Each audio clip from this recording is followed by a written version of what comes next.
In my last video, I talked about batch creating, and by the time you see this video, that video should already be out. And so I want to show you guys what it looks like for me on batch creating day.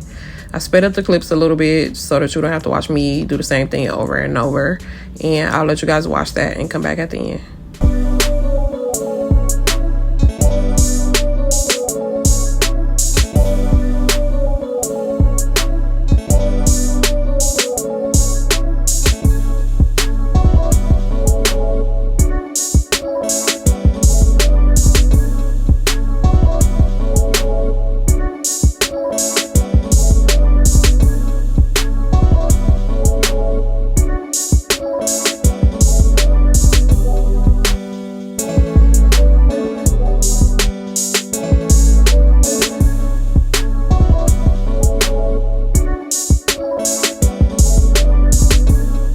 So in the last clip, you saw how I mixed colors together to achieve the color that I really wanted.